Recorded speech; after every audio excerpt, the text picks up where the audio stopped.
அடுத்தவன் பொருளை அடைய நினைப்பவன் தன் பொருளை இழந்து நிற்பான். அடுத்தவன் பொருளை அடைய நினைப்பவன் தன் பொருளை இழந்து நிற்பான். இருப்பதை வச்சு வாழ நினைப்பவன் தன் ஆசைகளை ஒரு பக்கம் சேர்த்து வச்சிருப்பான். இருப்பதை வச்சு வாழ நினைப்பவன் தன் ஆசைகளை ஒரு பக்கம் சேர்த்து வச்சிருப்பான். பிற மனம் விரும்பி நீ ஜெயிக்கும் அத்தனையும் நீ உன் பரம்பரைக்கு சேர்த்து வைக்கும் பாவமடா.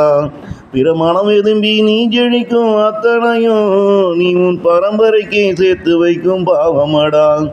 நேர்வழியில் நீ உழைக்கும் உழைப்பு எல்லாம், நேர்வழியில் நீ உழைக்கும் உழைப்பின் பொருள் எல்லாம், இங்கே உன் ஆன்மா 7 தலைமுறை வாழும் காலமடா. நேர்வழியில் நீ உழைக்கும் உழைப்பின் பொருள் எல்லாம், இங்கே உன் ஆன்மா 7 தலைமுறை வழியே வாழுமடா. அடுத்தவன் பொருளை அடைய நினைப்பவன் தன் பொருளை இழந்து நிற்பான். அடுத்தவன் பொருளை அடைய நினைப்பவன் தன் பொருளை இழந்து நிற்பான்.